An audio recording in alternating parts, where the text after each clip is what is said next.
comisiones mixtas de Justicia y Constitución tratarán la propuesta de reglamento que presentará el Movimiento al Socialismo para la elección judicial. Posterior a ello, se convocará a los jefes de bancada de la oposición para buscar consensos y lograr los 2/3 que se necesitan, 2/3 para elegir a los precandidatos que van a participar de esta elección. Hemos entendido de que esta semana la bancada del Movimiento al Socialismo va a presentar la propuesta del reglamento, lo cual corresponde a la presidencia de la Asamblea derivar a la comisión mixta, y la comisión mixta, en la medida que lo tenga el informe final, derivará al pleno de la Asamblea, ¿no? Sin duda esto corresponde un trabajo arduo entre las tres bancadas, no solamente el Movimiento al Socialismo, porque se trata del órgano judicial, ya tomando en cuenta que fenece su cargo de los magistrados. Es importante tomar en cuenta la demanda del pueblo boliviano, que es mejorar en este momento oportuno la situación de la justicia. No se va a cambiar de manera radical de repente a la noche a la mañana, pero es importante de manera gradual empezar a cambiar la justicia, que esperemos sea un buen paso. Las elecciones, tercera elección en este caso después de 2017, que hemos tenido la segunda, ahora la tercera experiencia en elegir a través del voto del pueblo boliviano. Bueno, seguramente se va a viabilizar en la medida que se presente a la Asamblea, en la medida que el Pleno trate. Habrán una serie de reuniones, cronogramas, actividades que se van a ir desarrollando, socializaciones, en fin. Entonces vamos a estar pendiente a ello, ¿no?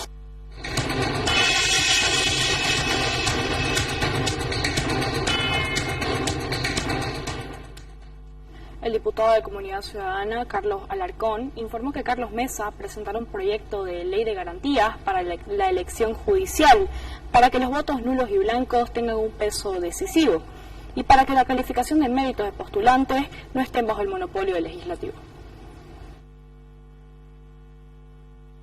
De la reforma estructural a la justicia, estamos apoyando la iniciativa de los juristas independientes. En el terreno de las elecciones judiciales este año y convocatoria de la Asamblea Legislativa, en el momento en que el Movimiento al Socialismo agilice esas acciones, Carlos Mesa ha anunciado que va a presentar una ley de garantías. Ley de garantías para preservar dos valores esenciales: para que el voto de los ciudadanos nulo y blanco tenga un peso decisivo, y no como ocurrió en las dos anteriores elecciones judiciales, que fue dejado de lado y fue prácticamente degradado el soberano por su voto en las urnas, no sirvió de nada. Y segundo, para que la calificación de los méritos, la calificación de las trayectorias y de la excelencia profesional de los postulantes no esté bajo el monopolio de la Asamblea Legislativa Plurinacional.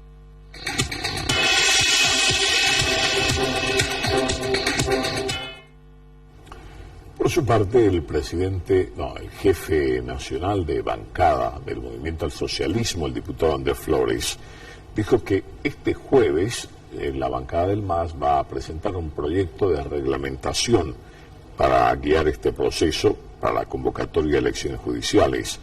Este proyecto espera que sea de inmediato remitido a las comisiones respectivas, pero en partes salientes Andrés Flores puntualiza que la norma que presentarían ellos como proyecto establecería que los candidatos a ocupar cargos en el Poder Judicial no sean militantes de ninguna organización política en los últimos 8 años. Además, la normativa permitiría que autoridades judiciales puedan repostularse a otros cargos, pero no a cargos dentro del Poder Judicial. Pueden repostularse a otras actividades, a otros cargos en la administración pública, pero no en el sistema judicial. Hoy hemos tenido una reunión toda la bancada, tanto senadores y diputados, para poder analizar y para poder presentar ya limpio ya para el día jueves que se está programando esta presentación, el tema de la convocatoria para las elecciones judiciales. En ese sentido, esperemos también que ya de una vez presentemos y posiblemente van a derivar a la Comisión de Constitución o Justicia para que se pueda ya debatir tanto en la comisión, tanto el oficialismo y la oposición. Detalle se diría de que, no tener militancia, especialmente no ser militante a ningún partido político, creo que es el primer requisito para los candidatos, y ese tema tiene de 8 años que no pueden ser partidos de un partido. Hay una propuesta que estamos proponiendo que actuales magistrados no podrán repostularse a ninguna, a sus mismos, a las mismas de que como Constitución. Si actualmente está un tribunal constitucional, puede postularse a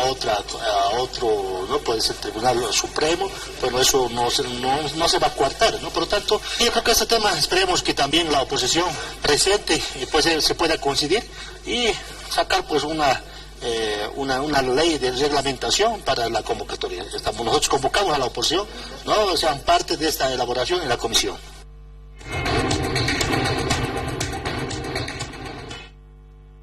La explicación va aclarando un poco el panorama. Según la normativa que espera presentar, en la que está trabajando el movimiento al socialismo, los integrantes del Poder Judicial podrán repostular a otros cargos, pero no al mismo. Acaba de decir don Andrés Flores. El diputado de Comunidad Ciudadana, Enrique Urquidi, dijo que la propuesta de ley de garantías establece, el proyecto que ellos están a presentar, establece conformar una comisión de notables integrada por la sociedad civil, universidades y colegios de abogados, para que esta comisión califique y defina la lista de preseleccionados en coordinación con el Poder Legislativo. Además, dice que ve como un contrasentido del movimiento al socialismo el hecho de permitir la repostulación de autoridades judiciales sin idoneidad para otros cargos judiciales. Ley de garantías que establezca claramente que el proceso de la preselección de los candidatos se lo va a realizar mediante una comisión de notables y de personas reconocidas con trayectoria, idóneas pruebas, para que sea esta comisión de notables que establezca y defina una lista de preseleccionados para que posteriormente sea la Asamblea Legislativa Plurinacional la que defina tal cual establece la Asamblea Legislativa, y en el marco de esta lista se convoque a las elecciones por parte del Tribunal Supremo Electoral. Esta comisión de notables tiene que ser una comisión plural, conformada, por ejemplo, por representantes de las universidades públicas, facultades de Derecho, por colegios de abogados, otro tipo de instituciones representativas de la sociedad civil, algunos gremios, por ejemplo, quizás empresariales. Tiene que ser un espacio plural, pero también un espacio en el que esté representada de alguna manera. Si una de las crisis estructurales de la justicia es precisamente el recurso humano, tenemos a jueces y fiscales que en su generalidad no tienen la capacidad, no tienen la idoneidad. ¿Cómo les vas a dar la posibilidad de que se repostulen? Es un contrasentido, pero más allá del contrasentido está la línea política que está manejando el MAS. Al MAS no le interesa, por todas las señales que ha estado dando, no le interesa la reforma estructural de la justicia, porque precisamente son los menos interesados en despojarse de la justicia.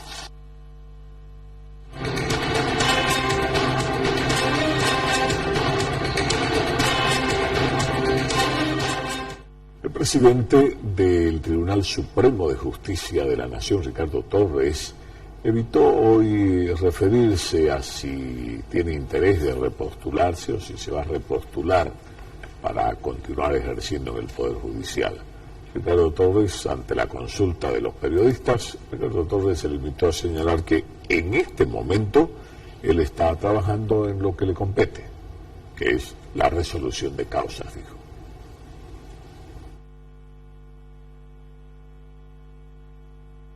Nosotros estamos en actual ejercicio y funciones hasta diciembre de la presente gestión. Otros temas inherentes a la pregunta que usted me realiza les ruego trasladen a los órganos que competen. ¿Presidente, ¿ha analizado postularse?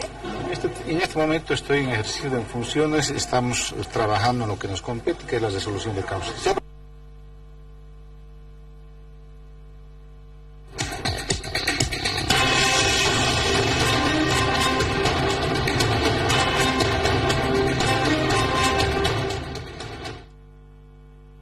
El fiscal Alejandro Justiniano informó que la juez segunda pública mixto civil y comercial de familia e instrucción penal del municipio de La Guardia ordenó la detención preventiva por 180 días para Nayeli Valdivia por el delito de asesinato.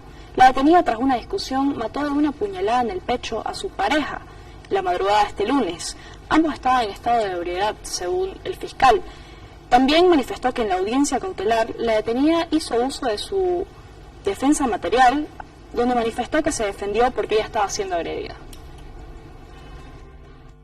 Que el Ministerio Público acaba de concluir la audiencia de medidas cautelares ante el control jurisdiccional de turno, en el cual se ha podido demostrar de manera idónea las pruebas documentales indiciarias, como asimismo establecer la probabilidad de autoría, la misma que fue aceptada por el control jurisdiccional en la comisión del tipo penal de asesinato, en el cual ha sido imputada la señorita que victimó a su pareja.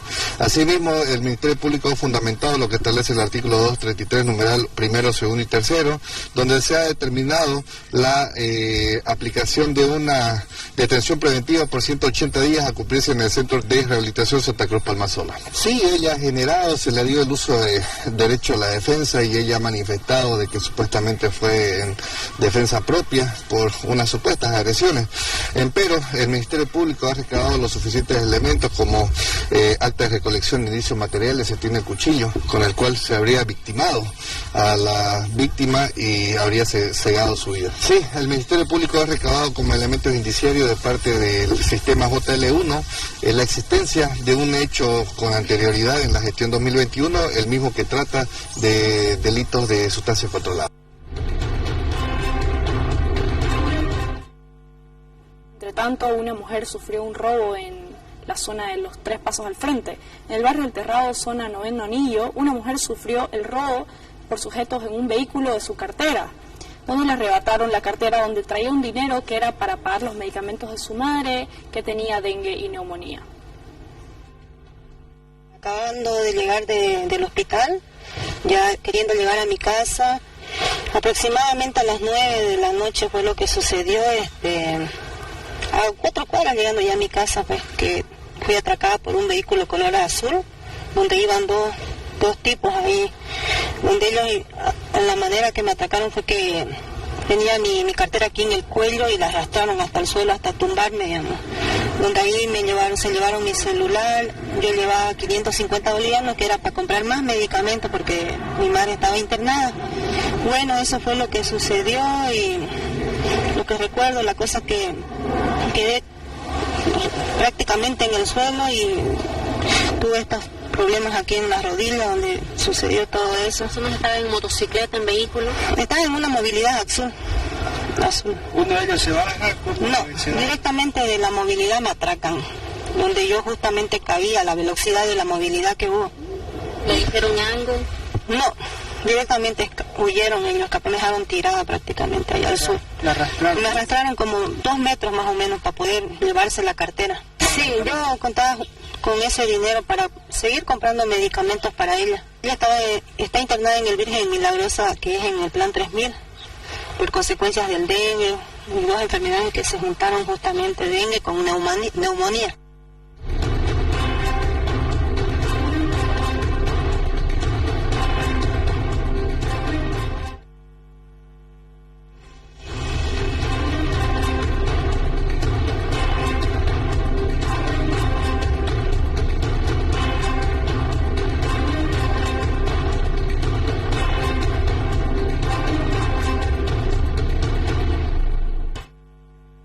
A propósito de este tipo de actividades delictivas, estas y otras actividades delictivas, de un tiempo a esta parte, la ciudad de Santa Cruz, que hacía mucho tiempo parecía estar relativamente tranquila, parece ahora convertirse de a poco en una ciudad abierta al crimen, a ataque a librecambistas, atracos en la vía pública, en motocicleta, en vehículos, o como el que relata esta señora, al que le dejan las huellas de ese ataque, como dirían los policías, ¿no? Sustracción de objeto al paso, que hasta suena bien para el oído, digamos, ¿no? Pero no es otra cosa que un asalto, un atraco, donde usan la violencia para arrebatarle sus cosas, no importa lo que sea. Pero más allá del hecho material, también queda la conmoción, queda la parte emotiva de la persona, la parte de la dignidad, la parte de sentirse reducida a gusano, digamos, en el suelo, humillado por los forajidos que empiezan a hacer de las suyas en las calles de Santa Cruz. Asignatura pendiente, no solamente asignatura pendiente para las autoridades gubernamentales o para quienes ejercen jurisdicción y competencia, para quienes están investidos con la autoridad para poner orden, y además uno de los principios consagrados por la Constitución política de nuestro Estado plurinacional es precisamente la garantía y la protección de la vida misma, de la vida y de los bienes de la persona. Son bienes jurídicamente protegidos. Y es obligación del Estado protegerlas. Entonces, si alguien no está cumpliendo con su obligación, tiene que ir tomando medidas para hacerlo, porque la ley está para cumplirla, no para discutirla. Y Santa Cruz parece convertirse de un tiempo a esta parte en una ciudad que parece abierta al crimen, de lo pequeño a lo grande y lo grande a lo pequeño. Hablamos de gente que muere a tiros en las calles, hasta otros que tienen que sufrir este tipo de agresiones.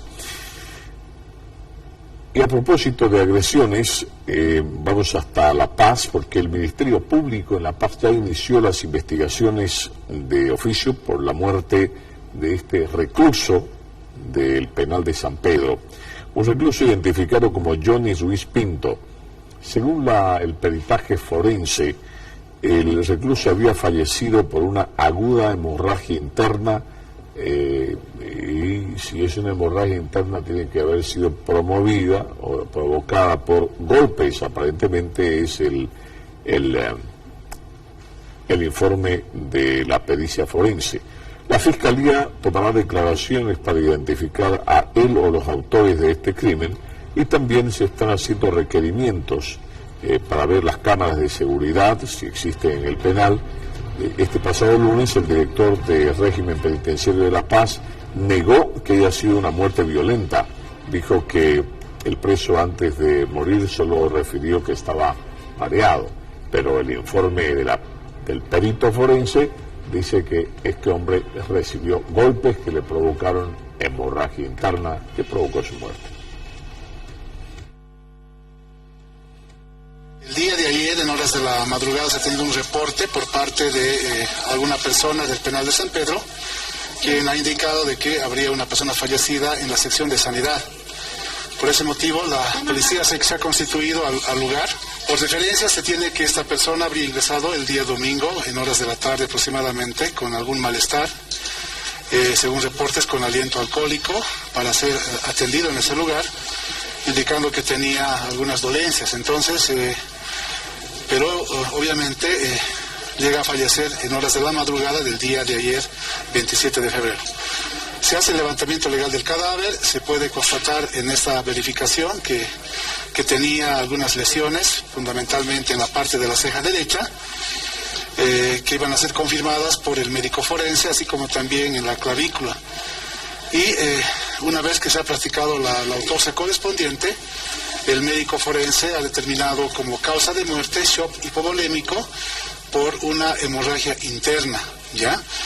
Pero además también se ha constatado que esta persona tenía varias lesiones en su integridad, inclusive se tiene una laceración del vaso, una herida que habría provocado que se dañe un vaso internamente, y esto obviamente ha provocado que exista una hemorragia interna, lo que obviamente ha sido la causa principal para el deceso de esta persona. Ahora la Fiscalía, en mérito a estos elementos, a estos antecedentes, ha aperturado ya una investigación por el delito de homicidio en contra de los autores, a fin de poder determinar no solamente la muerte de esta persona, sino también la participación que pudo haber tenido algún miembro que está en este momento como interno en este penal. Se tiene por referencias que habría habido una agresión hacia esta persona.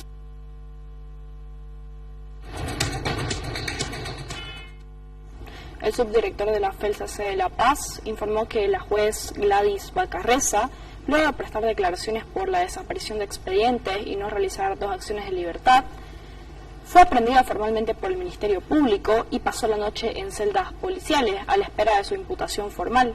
La juez del Juzgado Primero de Sentencia, Anticorrupción y Violencia fue denunciada por el Consejo de la Magistratura por los presuntos delitos de incumplimiento de deberes y retardación de justicia.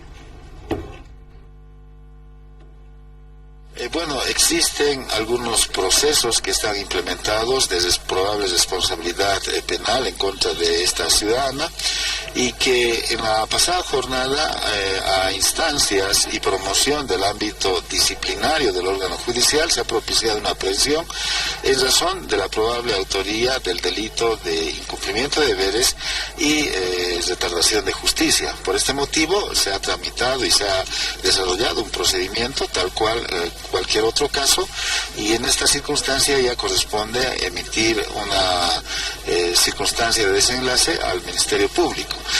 Encontrándose pendientes unos otros procesos, seguramente también van a ser objeto de notificaciones, citaciones y obviamente audiencias que correspondan, como son las medidas cautelares. Es una circunstancia compleja, habida cuenta de que existen varios cuestionamientos que en todo caso se han hecho conocer a partir, reitero, del ámbito disciplinario del órgano judicial en contra de esta ciudadana que ejercía o ejerce funciones en el ámbito judicial. La calidad de aprehensión amerita esa circunstancia de que en el plazo de 24 horas el Ministerio Público tiene que pronunciarse en razón a esa circunstancia, vale decir, la aprehensión. Entonces, esa característica de aprehensión tiene que cumplir en instalaciones de la unidad donde ha sido remitida, en este caso la FELSAC.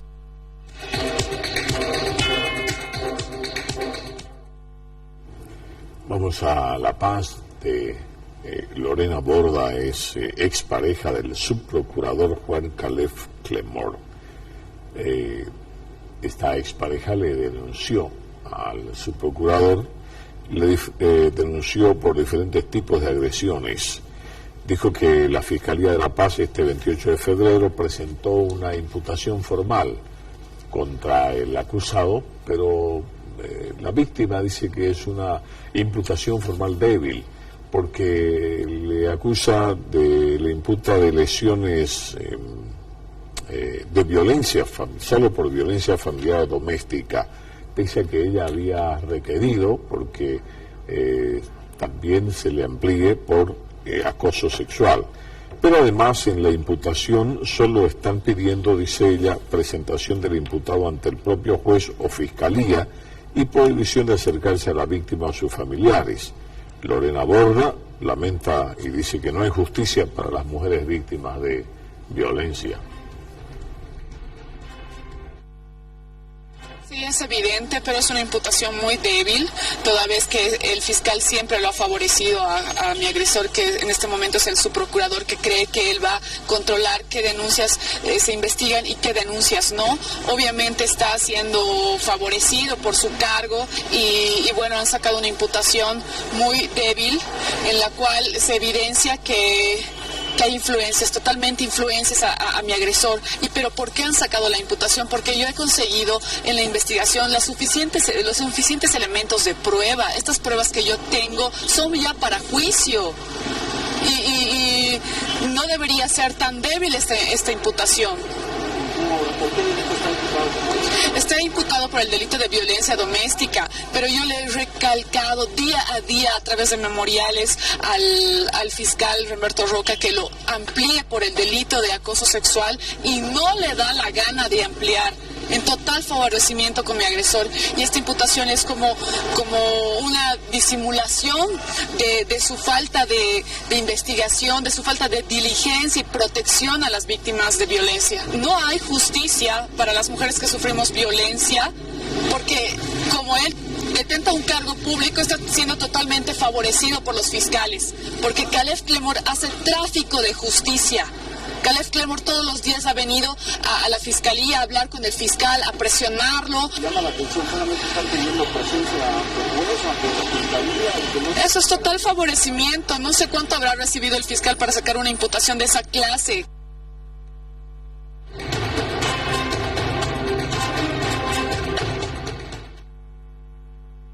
Nos vamos ahora hasta la Villa Imperial, allí en Potosí, donde Eduardo Maldonado, creo que se trata de un ex senador, es parte de de los juristas notables que alientan o promueven la recolección de firmas para ir a una reforma judicial.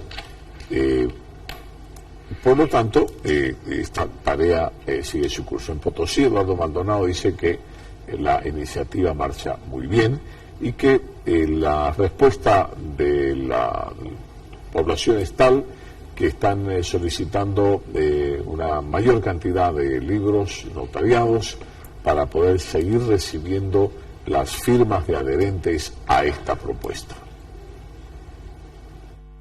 Último día del mes de febrero y todavía nos queda un poco más de un mes, casi 2 meses para lograr el objetivo que nos hemos propuesto, que es 1,5 millones de firmas.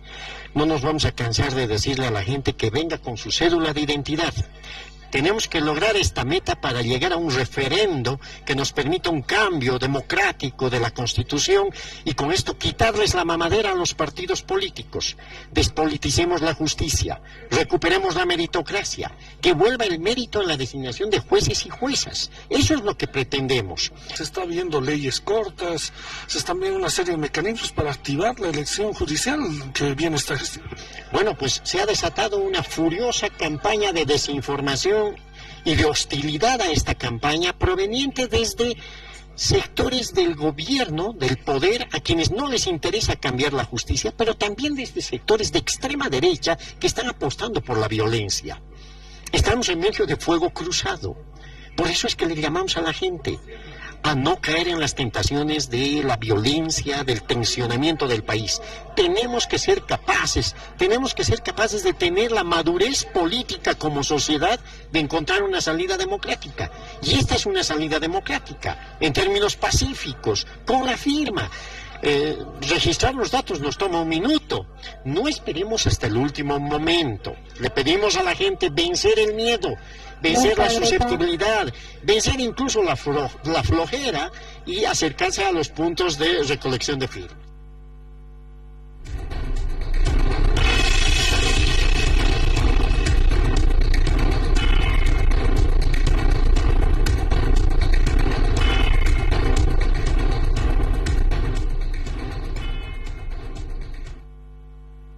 Bueno, vamos a una pausa, pero cuando regresemos, el último día de plazo para la realización de trámites para lograr vidrios polarizados, vidrios oscuros, largas filas ahí, aprovechando estas últimas horas a partir de este 1 de marzo, el anuncio